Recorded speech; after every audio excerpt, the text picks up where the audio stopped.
नमस्कार, मैं हूं मेहरबान सिंह नेगी और आप देख रहे हैं केबी न्यूज़ खबर आपकी। केबी न्यूज़ खबर आपकी में एक बार फिर हम बात करेंगे अंकिता भंडारी मर्डर केस की, जिसकी सुनवाई कोटद्वार न्यायालय में चल रही है। आज से ठीक 6 दिन बाद यानी 27 जुलाई को इस केस के सबसे बड़े गवाह, सबसे महत्वपूर्ण गवाह, जिनकी गवाही से मजबूत हो जाएगा केस अंकिता भंडारी के पक्ष में और जिनकी गवाही से सुनिश्चित हो जाएगा कि हत्यारों को, अभियुक्तों को मिलेगी कड़ी सजा। तो चलिए फिर नजर डालते हैं ताजा अपडेट पर। तो केबी न्यूज खबर आपकी में आपको दिखा रहे हैं अंकिता भंडारी केस कोटद्वार न्यायालय में चल रहा है। 27 जुलाई को होनी है पुष्पदीप की गवाही, जो पहले 17 तारीख को होनी थी, लेकिन 17 तारीख को नहीं हो पाई गवाही। 17 तारीख को गवाही क्यों नहीं हुई और क्यों अंकिता भंडारी के माता पिता इस बात पर अड़े हुए थे कि जब तक जितेंद्र रावत को नहीं बदला जाएगा तब तक पुष्पदीप की गवाही नहीं कराएंगे। तो पुष्पदीप की गवाही में ऐसा क्या है कि जो इस केस में अंकिता भंडारी के गुनाहगारों को सजा दिला सकता है, इस पर ही हम चर्चा करेंगे आज। और ताज़ा अपडेट जो आया है, जो मांग पिछले काफ़ी लंबे समय से यानी 1 जून से अंकिता भंडारी के माता पिता इस बात की डिमांड कर रहे थे कि सरकारी वकील जितेंद्र रावत जो है अपना काम ठीक से नहीं कर रहे हैं, गवाहों के बयान ठीक से दर्ज नहीं करा रहे, या सीधे सीधे तौर पर आप कह सकते हैं कि उनके इस तरह के गवाहों के बयान दर्ज कराने से अभियुक्तों को फायदा मिल रहा है। ये उनका साफ कहना था, सीधा आरोप था। तो इस आरोप के मायने आप कुछ भी लगा सकते हैं। आमतौर पर लोग ये मान लेते हैं कि कहीं उन्होंने अभियुक्तों की ओर से पैसा तो नहीं ले लिया था। हम तो ये आरोप नहीं लगा रहे, लेकिन कुल मिला के अंकिता भंडारी के माता पिता की मांग को सरकार ने मान लिया है और अब इसमें नए जो वकील हैं वो नियुक्त कर दिए गए हैं और इस नए वकील का नाम है अवनीश नेगी। तो चलिए फिर बात करते हैं अंकिता भंडारी केस में क्या अपडेट है, क्या पुष्पदीप की गवाही है। और इससे पहले मैं आपको जरूर अपने चैनल के माध्यम से बता दूं कि मैं कोई प्रोफेशनल पत्रकार हूं नहीं, क्योंकि हमारा घर इस कोर्ट के बिल्कुल पास में ही है और अंकिता भंडारी का जो मामला है पूरे उत्तराखंड नहीं पूरे देश में एक गरीब घर की लड़की जो 10,000 रुपये की नौकरी कर रही थी, संभवतः उसके साथ रेप हुआ और उसकी हत्या कर दी गई। तो ये बड़ा संवेदनशील मामला है और निश्चित तौर पर हम भी चाहते हैं कि अभियुक्तों को कड़ी से कड़ी सजा हो, एटलीस्ट फांसी नहीं तो कम से कम उम्र कैद हो। तो अभी बात करते हैं ताज़ा अपडेट की, कौन है वकील, क्या है इस वकील को नियुक्त किए जाने के पीछे का राज, और भी कई सारी बातें हैं। तो हम जरूर आपको पूरा तफसील से बताएंगे। और आमतौर पर जो वकालत की भाषा होती है, वकीलों की भाषा होती है, हम लोगों की समझ में जब वो कुछ बोलते हैं तो कभी कभी कुछ समझ में नहीं आता है, क्योंकि अब ये कानूनी जो जानकार लोग होते हैं वो कानून की भाषा में कुछ ना कुछ बीच में ऐसी बात कह देते हैं जो समझ में नहीं आती। कोशिश करूंगा कि आपको जो भी चीज़ें हैं जैसे हम लोग समझते हैं आमतौर पर, क्योंकि मैं भी वकील नहीं हूँ, आप लोग भी जानना चाहते हैं एक साधारण भाषा में, तो आपको बताते हैं ताज़ा अपडेट के बाद क्या कुछ हो सकता है और क्या चल रहा है इस केस के पीछे। कुछ ना कुछ ऐसा इसमें चल ही रहा है कि ऐसा लगता है कि कहीं ना कहीं से एक ऐसा सुराग ढूंढने की कोशिश की जा रही है कि केस थोड़ा कमज़ोर हो जाए। और ये केस मजबूत कैसे हो गया, कैसी चार्जशीट थी, सब चर्चा करेंगे। लेकिन एक कमेंट का मैं जरूर जवाब देना चाहता हूँ। मेरे चैनल में एक कमेंट कई बार आ रहा है अंकिता भंडारी केस में, वैसे तो हम कुछ भी वीडियो डालते हैं तो आमतौर पर पत्रकारों की जो भी रिपोर्टिंग होती है उसको लेकर लोग सवाल ही सवाल करते ही रहते हैं, वो नॉर्मल है। लेकिन अंकिता भंडारी केस में मुझे ये कहा जा रहा है, कई लोगों ने कहा है और उनके कमेंट्स को बहुत सारे लोगों ने एग्री करते हुए उसको दोबारा से उसमें सहमति जताई है। तो कमेंट में ये कहा जा रहा है कि मैं जब रिपोर्टिंग करता हूँ कोर्ट परिसर से तो मैं अभियुक्तों को रिस्पेक्ट दे रहा हूँ।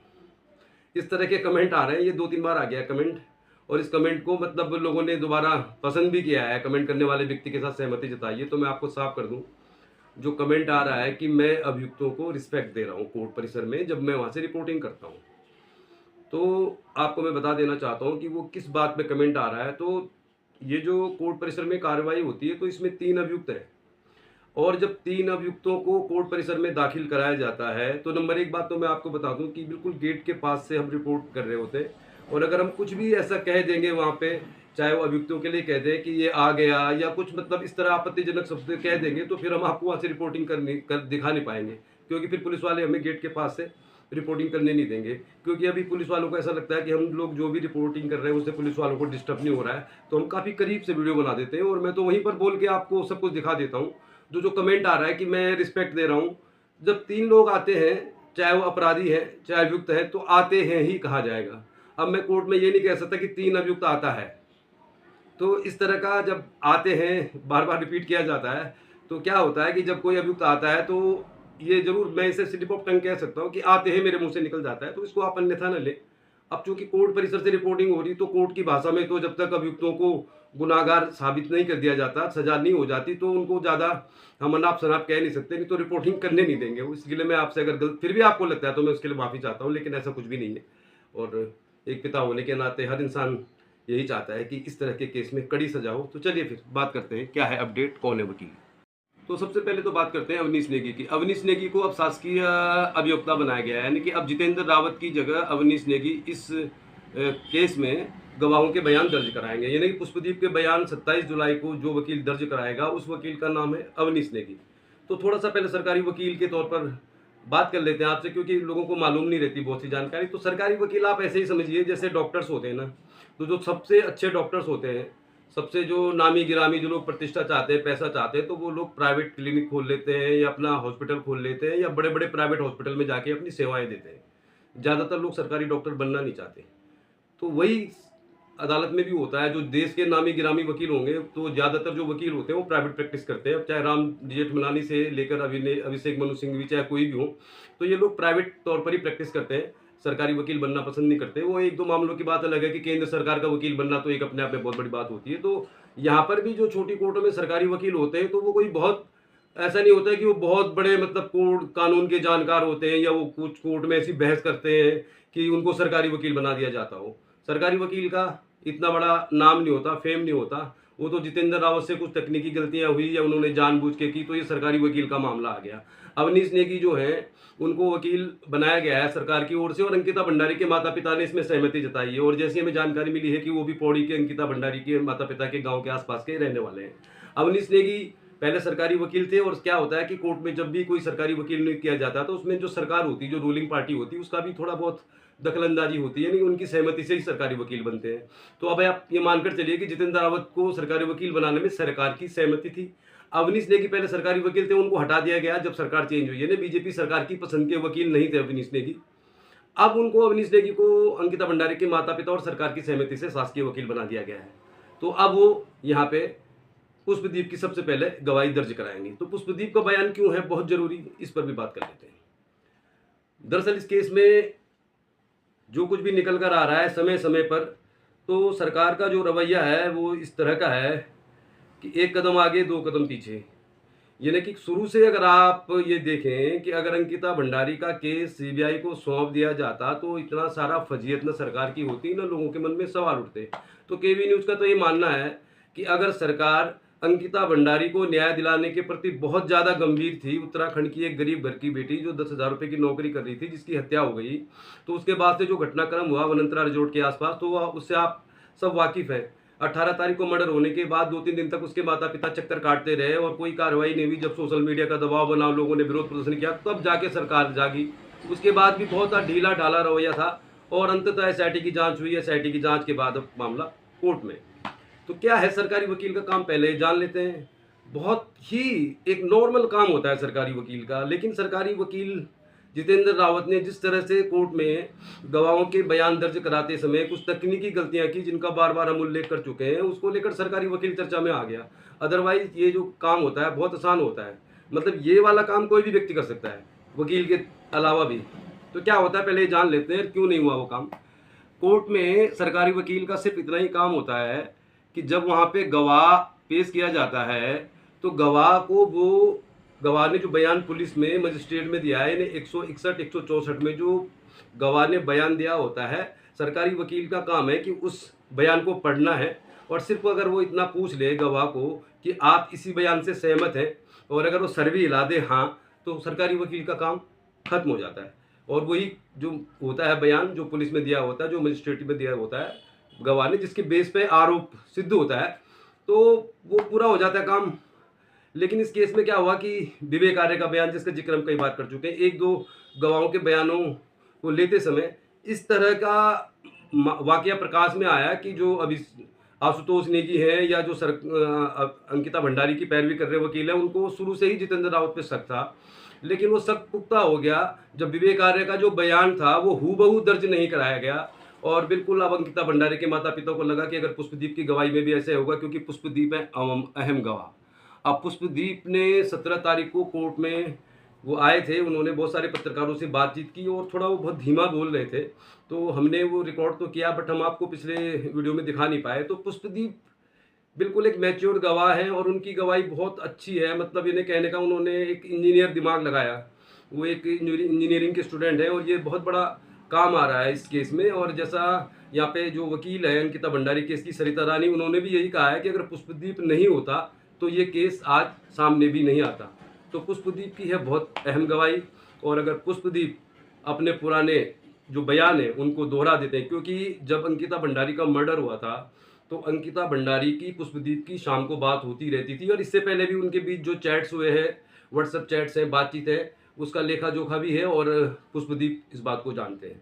और सबसे बड़ी बात यह है कि पुष्पदीप ने ये कहा है यहाँ पे बातचीत करते हुए, क्योंकि 17 तारीख को उनकी गवाही नहीं हुई तो बहुत सारे बातचीत हुई है उनके साथ। तो पुष्पदीप का ये भी कहना है कि जितेंद्र रावत से जो भूल हुई, उनका ये कहना है कि वो अंकिता भंडारी के माता पिता के साथ हैं। अगर उनको वकील को हटाया जा रहा है तो वो उससे सहमत है। तो पुष्पदीप ने यहाँ तक कहा है अपनी बातचीत में कि जितेंद्र रावत से जो मिस्टेक हुई, यानी कि विवेक आर्य को अंकिता भंडारी ने बताया था कि उसको कोल्ड ड्रिंक में नशीला पदार्थ मिलाकर उसके साथ रेप हुआ है, लेकिन जो उनका बयान रेप की कोशिश दर्ज हो गया था, तो पुष्पदीप ने यहाँ तक कहा है कि वो इस बयान को भी ठीक कर देंगे।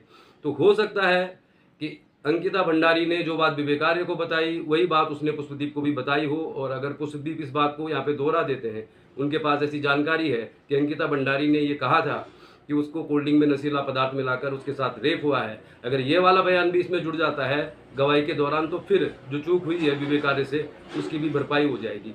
तो पुष्पदीप है एक अहम गवाह जिनके पास पूरी जानकारी है, क्योंकि उन्होंने बहुत सारी रिकॉर्डिंग भी की थी। जब अंकिता भंडारी का फोन स्विच ऑफ हो गया था उसके बाद पुलकित आर्य, अंकित जो उसको घुमा रहे थे, गुमराह कर रहे थे, उसी पर आरोप लगा रहे थे कि तुमने कहीं उसका अपहरण तो नहीं करा दिया है। ऐसी बहुत सारी जानकारियां पुष्पदीप के पास हैं। इसीलिए अंकिता भंडारी के माता पिता नहीं चाहते थे कि पुष्पदीप की गवाही जितेंद्र रावत कराए। ये तो थी पुष्पदीप की गवाही की बात और उम्मीद करते हैं उनकी गवाही ठीक ठाक हो जाएगी और अभियुक्तों को कड़ी सजा दिलाने में उनकी गवाही काफ़ी मददगार साबित होगी। अब बात करते हैं अवनीश नेगी को नियुक्त किए जाने की। तो अवनीश नेगी को नियुक्त कर दिया गया है सरकारी वकील और इसमें सहमति है अंकिता भंडारी के माता पिता की। अब इसका पॉलिटिकल एंगल देखें, क्योंकि कहीं ना कहीं इस केस में थोड़ा बहुत राजनीतिक एंगल तो है ही। तो हर चीज़ को लोग अलग अलग तरीके से लेते हैं। अब चल क्या रहा है, बहुत से जो वकील हैं उनका ये कहना है कि इसमें बहुत ज़्यादा गवाह हैं, मतलब सरकारी जो वकील गवाही करा रहे हैं। तो इसमें जो केस है, पहले तो आप ये जान लें, ये जो केस है सरकार बनाम पुलकित आर्य है। तो इस लिहाज से अगर देखें तो अंकिता भंडारी केस में जो भी पुलिस है, एसआईटी है, सरकारी वकील है, अंकिता भंडारी की पैरवी कर रही वकील है, या सरकार है, प्रशासन है, सबको एक पार्टी होना चाहिए। यानी उन्हें हब सबको मिलकर अभियुक्तों के खिलाफ जो भी यहाँ पे कार्रवाई हो रही है उसको एक स्मूथ तरीके से आगे बढ़ाना चाहिए, लेकिन ऐसा नहीं हो रहा है। अब इस पर क्या है लोगों की राय अवनीश नेगी को वकील बनाए जाने को लेकर? वो कांग्रेसी मूल के माने जाते हैं, यानी कांग्रेसी विचारधारा के माने जाते हैं। कांग्रेस पार्टी की सरकार के दौरान वो शासकीय वकील थे। अब बीजेपी की सरकार आई तो उनको शासकीय वकील से हटा दिया गया। अब जितेंद्र रावत जो वकील बने सरकारी, तो ये माना जाता है कि सरकार का इसमें थोड़ा बहुत दखलंदाजी होती है या उनकी सहमति होती है।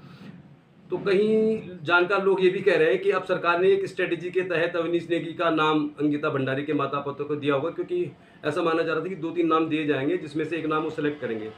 तो अब इस केस में अगर कोई ऊंच नीच होती है तो सरकार पर जो अभी तक आरोप लग रहे थे कि सरकारी वकील को हटा नहीं रही है, काफ़ी समय लेने के बाद सरकार ने सरकारी वकील जितेंद्र रावत को हटा दिया। तो कई लोगों का तो ये भी कहना है, अब लोग तो कुछ ना कुछ कहते रहते हैं क्योंकि जब तक डिसीजन आता नहीं है तो कुछ बातें चलती ही रहती हैं। तो कई लोगों का ये भी कहना है कि अब इस केस में जो भी कमियां होंगी, इससे जो ठीकरा है वो अवनीश नेगी के ऊपर फोड़ दिया जाएगा। ये नहीं माना जाएगा कि ये वकील अंकिता भंडारी के माता पिता ने ही तय किया था। तो खैर हम तो उम्मीद करते हैं कि केस ठीक ठाक है। अब इस केस में सबसे बड़ा पहलू क्या है, जैसे कि हम कह रहे हैं शुरुआत से ही सरकार का इसमें ढीला ढाला रवैया है और इसमें जो बयान भी हो रहे हैं तो 97 गवाह बनाए गए हैं। तो कई एक्सपर्ट वकील का ये कहना है कि इसमें जो मजबूत गवाह थे उन्हीं को बुलाया जाना चाहिए था। अब इतनी लंबी गवाही हो रही है, लोग परेशान हो गए, मतलब कि कब होगा। हालांकि कोर्ट की कार्रवाई में तो समय लगता ही है। अब इसमें मेन जो सारे गवाह हैं, विवेक आर्य, मनवीर चौहान, इनके बयान हो चुके हैं और अब पुष्पदीप के बयान भी हो जाएंगे। लेकिन इसमें एक और गवाह है जिसके बयान पर हमारी भी नज़र रहेगी और आप लोग भी नज़र रखिए। हालांकि वीआईपी का एंगल तो इस केस में छोड़ दिया है। अब यहाँ पर कांग्रेस पार्टी एक न्याय यात्रा भी निकाल रही है, पौड़ी में भी निकाली थी, कल कोटद्वार में भी उनका कार्यक्रम है। तो सरकार के ऊपर कुल मिला के दबाव बनाने की जो रणनीति है वो काम कर रही है और इसीलिए सरकार के ऊपर दोहरा दबाव है कि वो अंकिता भंडारी केस में ऐसी कोई गलती ना कर दे कि जिसको लोग मुद्दा बना लें, वकील मुद्दा बना ले, उसके माता पिता मुद्दा बना लें। तो कुल मिला के जो वकालत का पेशा है उसमें जो सरकारी वकील है उनका रोल बहुत बड़ा नहीं है, लेकिन अब अवनीश नेगी के ऊपर जिम्मेदारी है कि पुष्पदीप का बयान ठीक तरीके से वो दर्ज करा दें। तो कोर्ट में कार्रवाई चल रही है और उम्मीद कर रहे हैं कि इसमें जो मजबूती आई है वो आई है गवाहों के बयान से, क्योंकि होटल वनंतरा रिजॉर्ट में काम करने वाले जो कर्मचारी थे मुश्किल से 10,000, 8,000, 15,000, 20,000 इतने की ही नौकरी वो कर रहे होंगे, और शुरुआत में ही सारे जो गवाह थे उनकी डेटें लगी।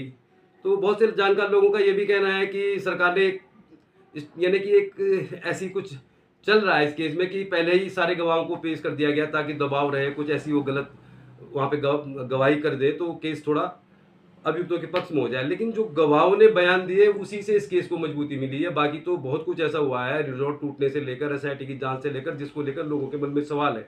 लेकिन होटल के कर्मचारियों ने बहुत अच्छी, जिसे कहते हैं ना कि क्रिकेट की भाषा में, बैटिंग की है।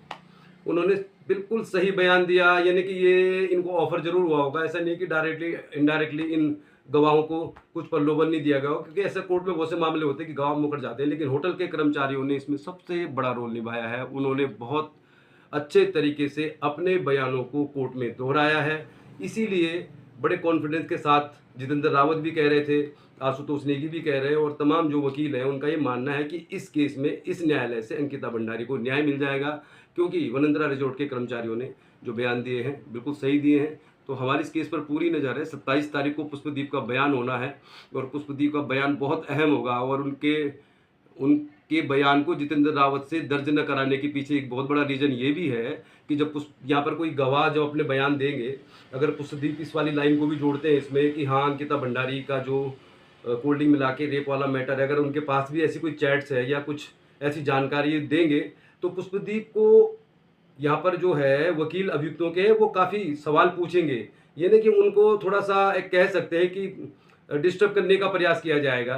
तो यहाँ पर सरकारी वकील का बहुत बड़ा रोल हो जाएगा, सरकारी वकील का रोल हो जाएगा, अंकिता भंडारी की पैरवी कर रहे वकीलों का रोल हो जाएगा। तो इसीलिए वकील को चेंज करने के लिए कहा गया कि पुष्पदीप के बयान को तोड़ मरोड़ कर अगर पेश किया गया, जैसे उसके करैक्टर को लेकर, अंकिता भंडारी के करैक्टर को लेकर यहाँ पे तरह तरह के सवाल उठाएंगे अभियुक्तों के साइड के वकील, तो इसीलिए वकील को चेंज किया गया है कि पुष्पदीप की गवाही बहुत अहम है, और उन्होंने अगर अच्छी तरह से बयान दे दिया तो निश्चित तौर पर अंकिता भंडारी के गुनाहगारों को सजा मिलेगी। और अभी 91 नंबर के गवाह पर भी हमारी नज़र रहेगी, जिसको वीआईपी बताया है पुष्पदीप ने। हालांकि वीआईपी का एंगल तो नहीं है, लेकिन उस व्यक्ति को गवाह बनाया है एसआईटी ने, जिसको लेकर शक है कि ये बंदा वीआईपी था, तो उनको सबसे लास्ट में रखा गया है। 97 गवाह है, तो ये भी एक अजीब सी बात है कि जो इतना एक मतलब वो होटल रिजॉर्ट में मौजूद था एक दिन शाम को, जिसके बारे में कहा जा रहा है कि वो वीआईपी है, उसको एसआईटी ने गवाह बनाया है। तो वो 91 नंबर का गवाह है, उस पर भी हमारी नज़र रहेगी। तो उम्मीद करते हैं अंकिता भंडारी केस में न्याय मिलेगा, अभियुक्तों को सज़ा मिलेगी। और जो लोग कह रहे हैं कि हम वहाँ पे उनका अभियुक्तों के फेवर में बोल रहे हैं या उनको रिस्पेक्ट दे रहे हैं, तो ऐसा बिल्कुल नहीं है, और ऐसा बिल्कुल भी नहीं होगा। तो जो भी अपडेट होगा आपको बताते रहेंगे। फिलहाल अपडेट यही है कि अंकिता भंडारी केस में सरकारी वकील अब होंगे अवनीश नेगी, और पुष्पदीप की गवाही से मजबूती मिलेगी केस को। अंकिता भंडारी के गुनाहगारों को निश्चित तौर पर सजा मिलेगी। केबी न्यूज़ चाहता है फांसी या कम से कम उम्र कैद। जो कुछ भी होगा उसमें भी थोड़ा समय लगेगा, तब तक जो कुछ भी कोर्टदार न्यायालय में होगा सब आपको दिखाई देगा, सिर्फ और सिर्फ केबी न्यूज़ पर। देखते रहिए केबी न्यूज़, खबर आपकी। देखते रहिए केबी न्यूज़, खबर आपकी।